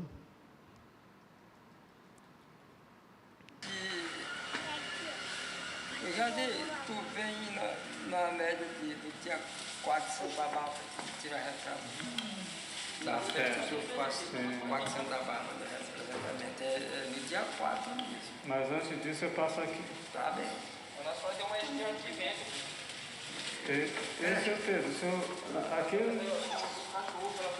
Nós temos que ver eu que estou fazendo mesmo. É, se Deus quiser nessa semana. Você tem que conversar com esse bonde. Vamos estrutura aí que eu vou me pegar. Olha, eu ia fazer, já deixei, porque o rapaz ia fazer, disse que ele ia pegar esse pai dele está vendo, está com a menina. Então ele já vai fazer a festa. Fazer essa festa aí, quem fazer mesmo?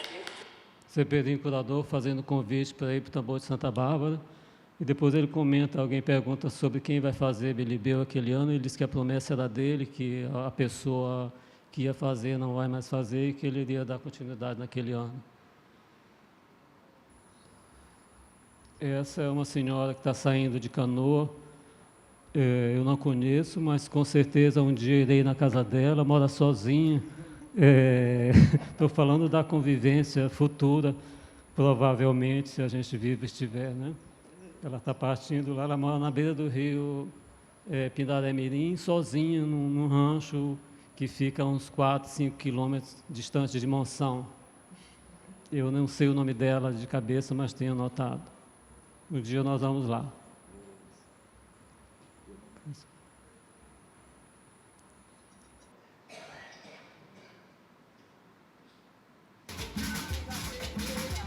E aqui um pouco do salgado. Aqui na Ilha de São Luís, na Bruna Lassagi. É um terecô. É um pai de santo chamado Raix, lá do Mearim. Veio fazer uma obrigação. E lembrando, pensando que o salgado tem tudo a ver com a Baixada também, porque alguns rios, o baixo de vários rios chegam na Baía de São Marcos.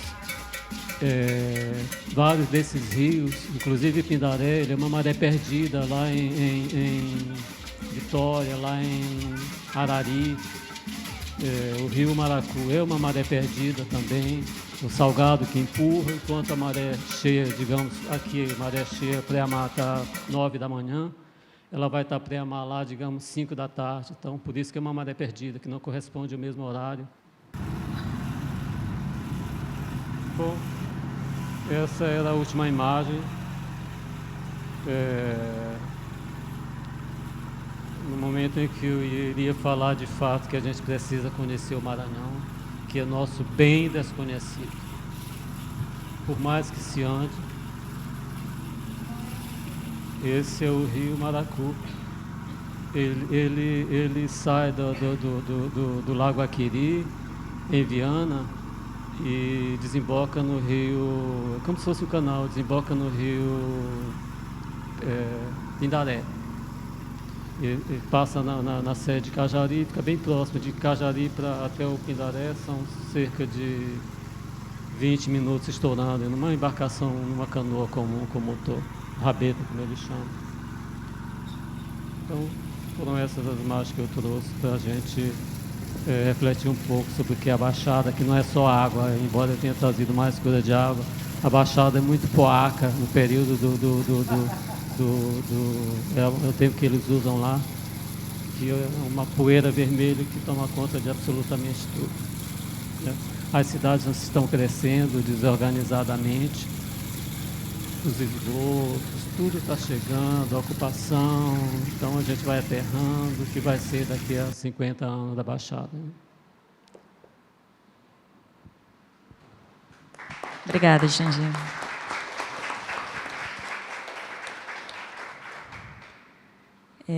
Tiago, tu queres comentar sobre essa questão de como essas imagens elas se assentam assim no seu trabalho, vindas de tantos lugares, tantas referências, né?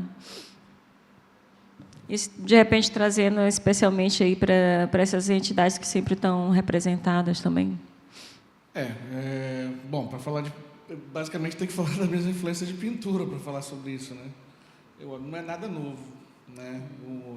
Você buscar toda a história da pintura da antiguidade, eram cosmovisões, assim, eram visões de mundo, de deuses, de batalha, de formação de mundo, arquétipos de maternidade, de vida e morte, né?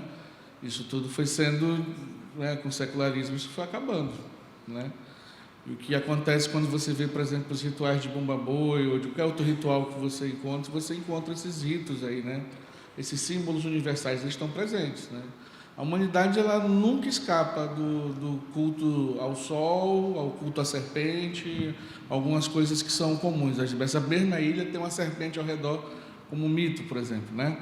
Então, assim, a gente sempre tem tudo isso. Essas imagens, elas vêm também com uma referência de interesse meu acerca de arquétipos. E, lógico, existe uma coisa que são de imagens mentais, imagens intrusivas, né, das comunicações que todos nós temos aí com o invisível, com qualquer coisa que esteja por aí, né? O sincretismo sempre foi uma coisa que sempre me atraiu muito, ao mesmo tempo que pode soar como algo de violência, também é de resistência. Ele apaga coisas, mas ele mantém, pelo menos o arquétipo está vivo. Quer dizer, tudo aquilo que tem que ser apagado sobre a máscara de um signo maior, e uma coisa que a gente tem maior é o sincretismo religioso, no caso por exemplo, o exemplo de São Jorge. Eu sou de Ogum, né?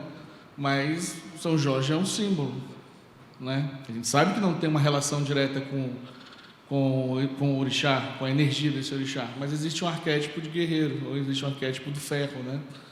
Então a gente vamos se utilizando isso aí, assim que sempre foi assim, na verdade, né? Desde a história da humanidade, todos os lugares, né? Sei lá, da Ásia para cá, a gente sempre foi. Os conhecimentos eles foram sendo secretizados e sendo colocados em máscaras, né? E aí o que a gente tem é o arquétipo disso, né?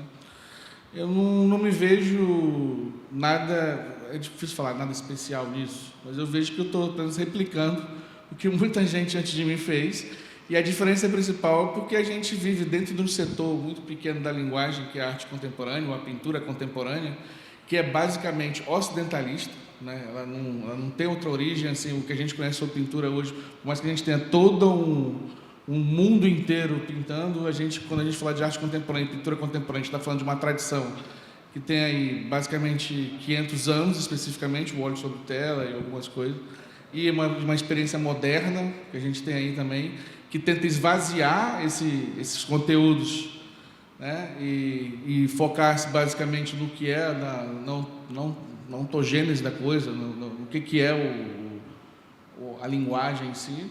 E aí, quando você vem para o Maranhão, a gente vê que as coisas não é bem assim. Se você nasce numa periferia do capital, na periferia desse caldeirão, que é o mundo né, que sofreu colonização, que é um trechoque entre três mundos, né, que é o caso aqui necessariamente do Brasil, né? A gente tem três mundos em choque aqui, ainda tentando se entender o que se é, porque nenhum de nós aqui basicamente é fruto de uma única raiz. Todos nós temos aqui três mundos que ainda estão em conflito.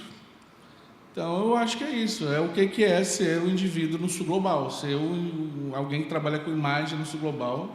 Não escapa só a pintura, isso vai para o cinema, isso pode ir para a fotografia, isso pode ir para quem forma imagens, né?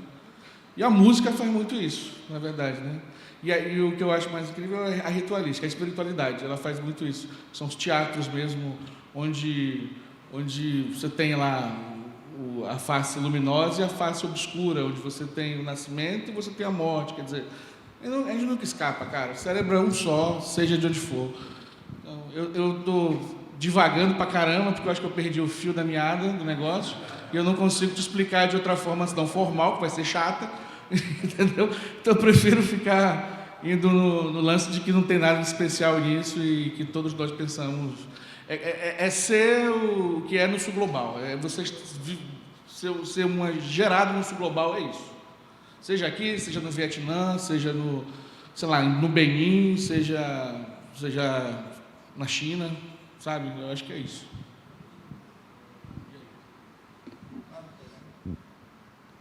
Abriu então para perguntas.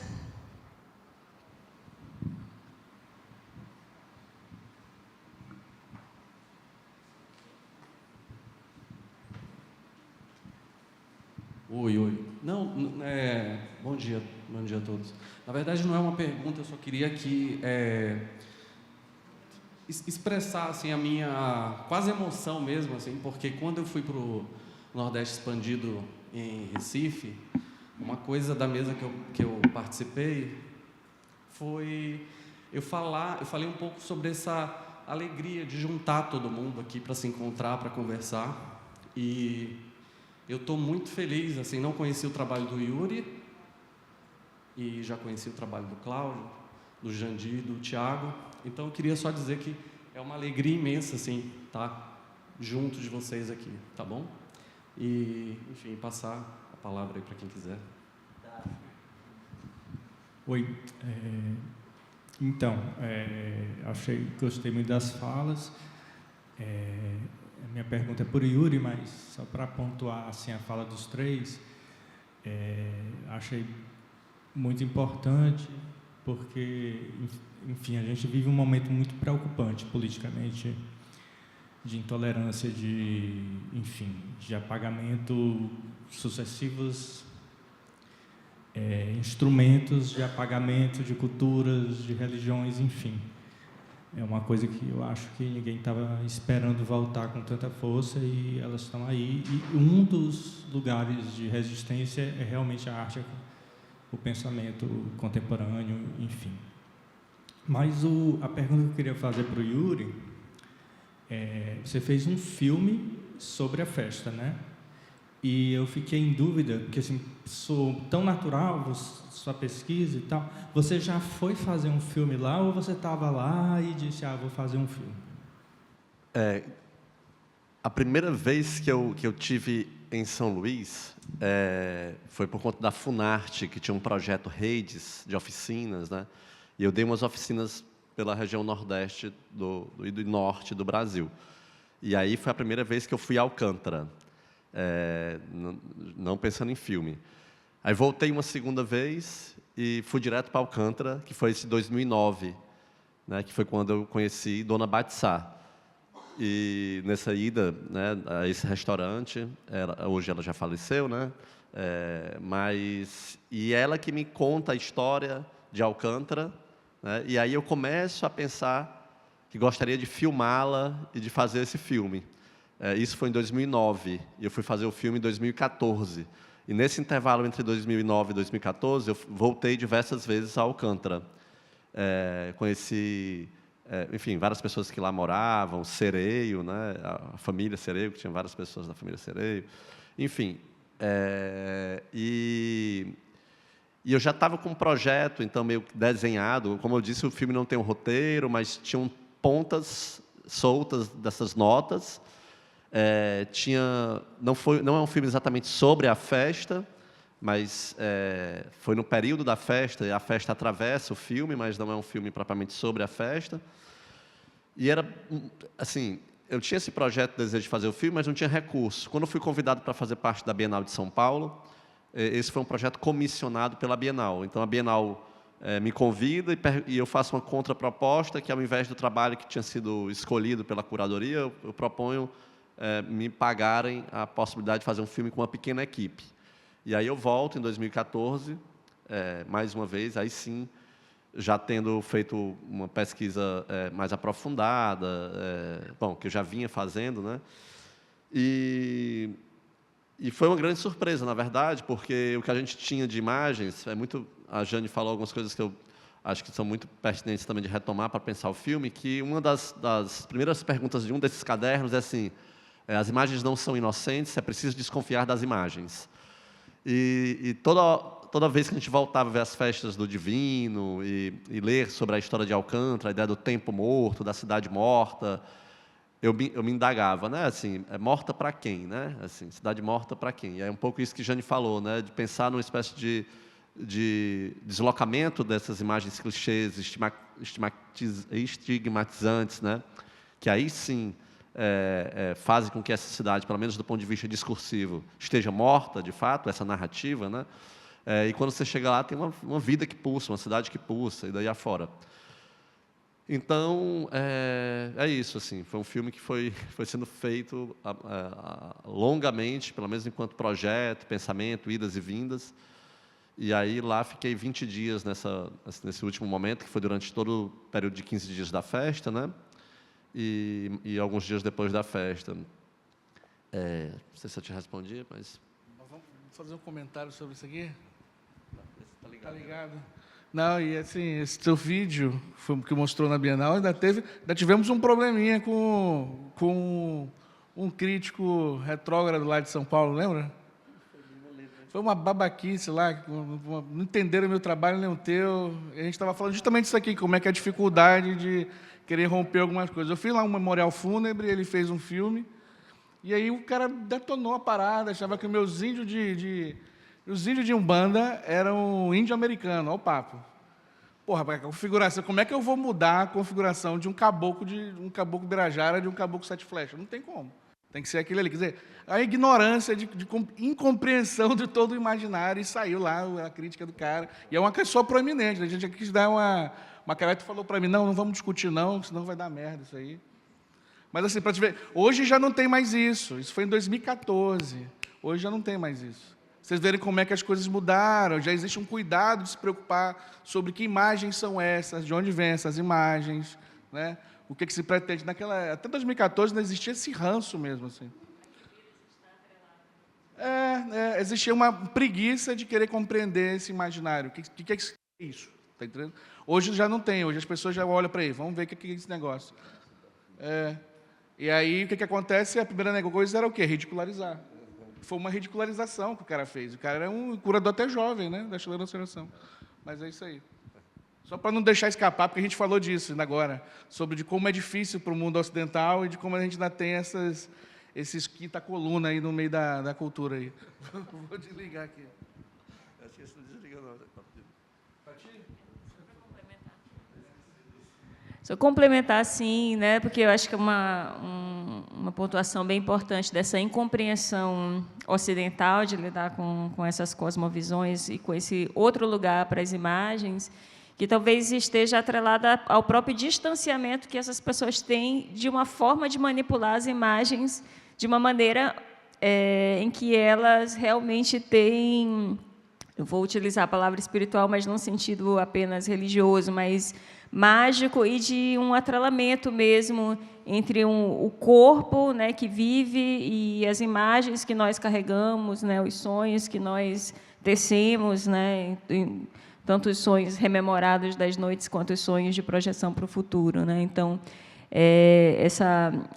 esse distanciamento desse mundo é que talvez seja a base, né, de toda essa incompreensão. E não apenas o distanciamento, mas um fechamento, né, porque tem uma coraça, né, ocidental do pensamento racional, né, enfim, que tudo pode metrificar, que tudo pode medir, quantificar, enfim. É uma boa observação. Perguntas? Bom dia, eu me chamo Andy. Eu queria fazer só uma colocação breve, assim, né? Fiquei pensando sobre o que o Tiago falou sobre essas novas fronteiras, né? E aí, no último vídeo que Jandir exibe, e várias pessoas exibiram vídeos dessas travessias, desses processos de travessias, eu fico observando, né? E é uma coisa que me pega muito sempre, esse lugar do nada que tem do reflexo, né? Quando eu vejo uma margem e aí tem a sombra que se reflete nela mesma e cria um vão ali, um nada, né? E daí, nesses processos da maré, de encher e secar, o quanto que essa margem revela ou oculta sobre ela mesma, né? E aí, pensando nesse processo que o Tiago falou, hoje eu trabalho numa cidade no interior do estado, onde diversos bairros, eles não existem geograficamente, são bairros afetivos, né? E aí, fiquei divagando um pouquinho nisso, enquanto que esses lugares afetivos fazem com que a gente crie outras espacialidades, né? E aí retomo lá quando o Yuri fala do Felipe Ribeiro, né? Que, então, a inteligência do brasileiro não é só a festa, mas entender o ritual que existe na festa, né? Esse rito, essa constância do buscar o que já foi para a gente, enfim, criar algo novo, né? E permanecer do mistério de não revelar, mas de se propor a mostrar que existe algo ali a ser pensado, a ser né? Essa busca, enfim. Enfim, era só para pontuar isso desse lugar das fronteiriços, né? Que é quase que o fluir natural, o ocultar e o revelar a partir dessas criações ou não, ou destruições de fronteiras. Quanto a respeito dessa destruição das fronteiras, eu acho que o meu gesto ali, na hora que eu faço a disruptura e eu quebro o artista que vinha se colocando em projeto estético, e destrói, derruba e vê surgir ali uma ideia do nada. Então, eu vou juntando as coisas e vou colocando e vou construindo um objeto, uma coisa que tem uma forma, vou me apropriando de espaços, de coisas que estão ali, fazendo uma apropriação poética da coisa. Então, a disruptura e essa necessidade era tipo assim, marco aqui um espaço em mim onde aceito por aqui, onde eu aceito ir por aqui, e vou construindo uma margem mesmo que imaginária, né, para conduzir esse trabalho que não sei do que é, de onde vem, para onde vai. Obrigado. E é interessante que você começou a falar dizendo que é o forasteiro, né? Forasteiro da Praia de Outeiro. Achei demais. Eles chamavam assim? O retratista forasteiro, né? Acho essa imagem muito legal. Acho que tem uma conexão também com um pouco tua itinerância, né? Assim, né? Fazer esse filme, o Nada é em Alcântara. E esses dois trabalhos de vocês me faz conectar essas dimensões da ruína de maneiras diferentes, né? Porque, quanto ao Alcântara, se frisa muita coisa da ruína, né? Dos casarios, né? E a ruína do próprio tempo que não chegou, né? Nessa visita que não aconteceu. E me parece assim que as materialidades elas se arruinam de fato, né? É próprio das materialidades, mas o O que acontece com as imagens no corpo, né? O que acontece com as imagens na memória? Talvez elas não se arruinam, né? Você mostrou as fotos, né? E é uma ruína dessa materialidade, mas as memórias que cruzam essas fotos, né? E para onde essas fotos levaram a construir, né? Nas mentes das pessoas que receberam, né? Que tem um afeto. Álbum de resíduos. Só citando. É que quando eu comecei a construir, eu vi que eu estava com o resíduo de um fotógrafo de Viana, que tinha toda a face. Aí, um certo dia, eu fui lá, chama Baianinho, e ele já velho, aposentado. Aí eu disse: Baianinho, tu me arruma umas fotos 3x4, que eu queria fazer um trabalho. Aí ele disse: entra aí, pega aqui. Aí tinha caixas. E eu até me arrependi de não ter pego mais, entendeu? Quando eu fiquei assim com uma certa culpa, porque eu já tinha uma caixa daquela da Kodak cheinha. Aí eu fiquei, e acabou se perdendo, né? Mas, de qualquer forma, acho que aquilo tinha a face, e era um resíduo desses seres e dessas figuras, das imagens que ficou de uma memória, assim como eu vi também o meu trabalho daquele momento sendo corroído pelas bordas, pelo fungo, pelas coisas que vinham atingindo a foto em si.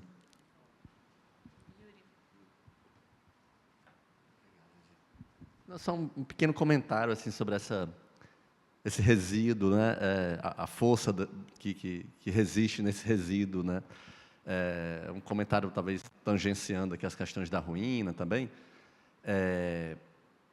que, alguns anos atrás, eu vi uma fala da Célia Chacriabá para um curso de arquitetura da UFMG. Ela foi fazer uma conversa e ela mostrou algumas construções dos povos Chacriabá, que depois de alguns anos, essas construções, elas vêm, essa questão da materialidade, né, elas vêm a ruir, né, a cair, enfim, essas casas se vão. E um aluno lá da arquitetura falou: olha, talvez a gente possa pensar formas dessa casa permanecer, para que não tenha sempre... Ela falou: de forma alguma, assim, essas casas são construídas para desmoronarem, para a gente voltar a construir, porque é assim que esse ensinamento, né, das coisas que desaparecem, tornam a aparecer no sentido coletivo, no mutirão, digamos assim, né, é assim que os mais novos vão aprender muitas coisas no momento de construção, disso que é feito para desmoronar, né? Isso eu achei muito, muito forte, assim. Lembra muitas coisas também que o Nego Bisco fala, né? Das sementes, assim, que são essas ruínas sementes, né? Que elas estão ali, elas precisam ir para que novos mundos possam brotar, né? Assim, então, essa ideia do resíduo para mim é muito bonita, assim, que é o resto, né? É o que resta, assim. Mas o que resta tem uma potência própria, né? De restar e resistir, né?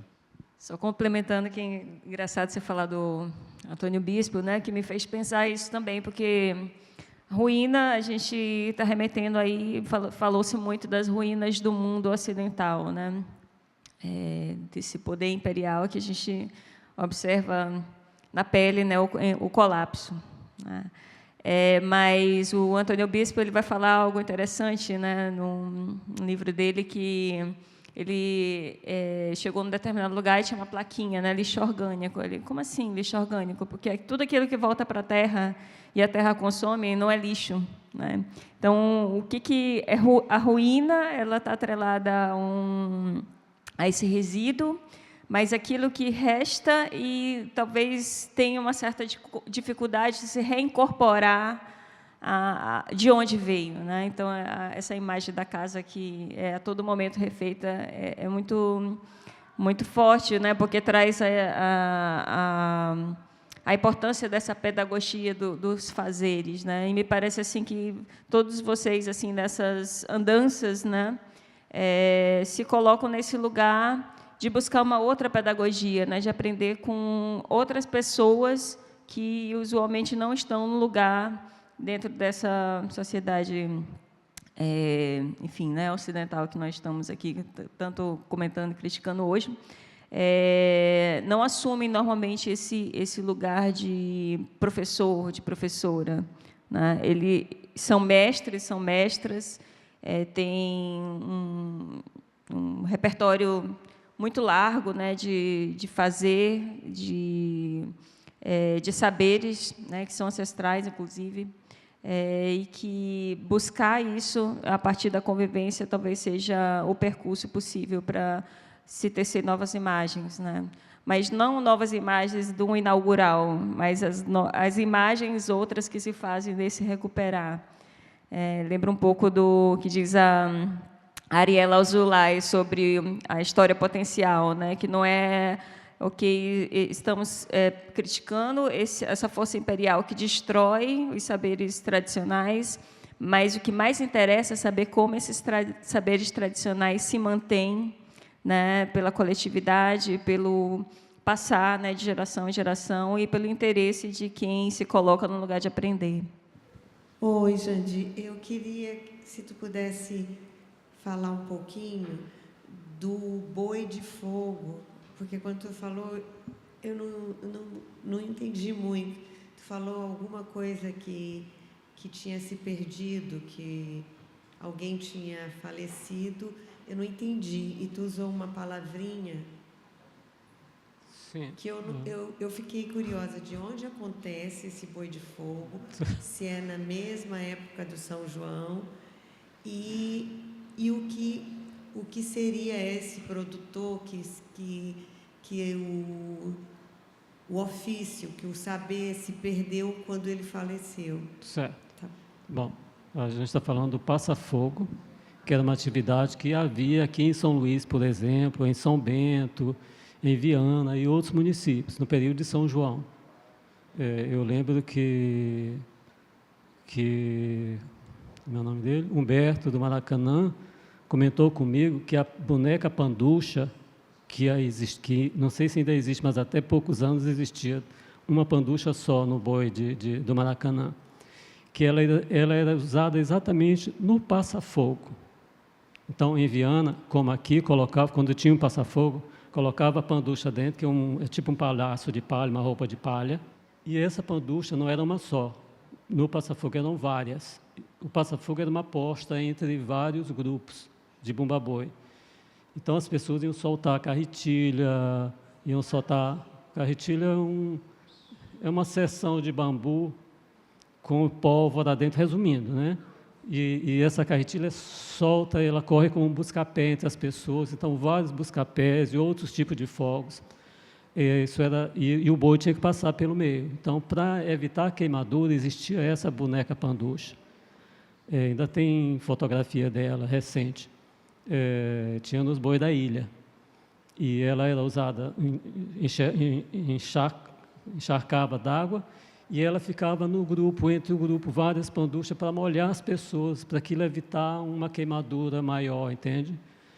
Então, isso não acontece mais em São Luís, não acontece mais em São Bento. Em São Bento existe ainda, ele não faleceu, ele está vivo, um senhor que faz essas carretilhas. E ele vende atualmente para Viana, certo? Para fazer o passa-fogo, que também já não existia mas a família do seu Beltrone, né? Ela resgatou, digamos assim, ela refez essa brincadeira em um outro formato, é claro. Então, eles fazem no dia de São Pedro ainda. Esse ano não houve, mas ele pretende dar continuidade ao filho. Quem faleceu foi o Zé de Beltrone, que já é o segundo que recebeu, que foi feito por uma tia dele, algo assim, retomou. Sim, Bebeto, ele está falando aqui. Então, para fazer esse passa-fogo hoje, eles têm despesas grandes, entende? Porque tem que encomendar as carretilhas com antecedência, e essas carretilhas, elas são vendidas para algumas pessoas, são compradas para algumas pessoas que estariam preparadas, entre aspas, para soltar. Não é todo mundo que vai soltar as carretilhas. Então, é uma força jovem, vou dizer assim, é uma moçada que usa as carretilhas hoje, que compra as carretilhas e recebe numa bolsa. E eles têm orientação do pai do Júnior, ou do Júnior, de como utilizar, para evitar queimaduras, é claro, mas isso acontece, é inevitável. Segundo o hospital fica lotado. Cada esquina, dentro desse percurso, cada esquina que o boi vai fazer, cada esquina tem um tonel com água. Então as pessoas vão lá, molham a camisa. Deve-se evitar roupa de tactel, Carretilha é como uma barata voadora em chamas. Exatamente. Então ela pode ser várias carretilhas assim em cima do boi. E aí, quando chega na esquina, alguém pega um balde d'água, joga em cima do boi, porque o boi pega fogo, o boi fica fumaçando. Aí joga em cima do miolo, é um perigo, para o miolo, inclusive. E, como eu falo, é uma força jovem, já teve algumas proibições, porque além das carretilhas, a população, a moçada da cidade, ela soltava muitas bombas, então aquilo atordoava, como se a gente tivesse uma guerra mesmo. Então, isso foi proibido de se soltar bomba, mas aqui e ali alguém solta aquelas bombas estrondosas, além das carretilhas. Então, o Júnior, que é um rapaz novo, ele criou assim, uma certa ordem para o negócio acontecer, evitando o caos total, conforme tu está dizendo. É uma força, é um boi que tem só sai uma vez, não é um grupo formal, ele tem o batuque, ele tem o boi, que o boi é refeito a cada ano, é recuperado a cada ano, porque ele fica todo sapecado. E, felizmente, está dando continuidade a isso. Certo? Não existem fotografias do passado, só depoimento de pessoas. O Carlos Lima, por exemplo, tem um texto maravilhoso descrevendo o passa-fogo aqui em São Luís. É isso, o passa-fogo. Obrigada, Jandir, Cláudio, Yuri, Tiago. A gente vai encerrar agora, nesse portal aí do meio-dia. Fazer o convite para quem quiser ver o trabalho do Yuri, esse vídeo que ele fez referência. Tiago também, a obra do Tiago. O Nadaé e os trabalhos do Tiago estão no chão. Quem quiser já encarar esse sol do meio-dia daqui para lá. Mas vai ter abertura à noite também. E aqui à tarde o seminário volta às 14h30, não é isso? Que na programação está 14, mas você falou 14h30, né? Com a mesa Terrenos Férteis e Pesquisa em Trânsito, com Iris Helena, Gustavo Vanderlei, Alexandre Barbalho, Ramuse Brasil, mediação de Frederico Silva. Tá bom? Obrigada a todo mundo que se fez presente. Obrigada a vocês.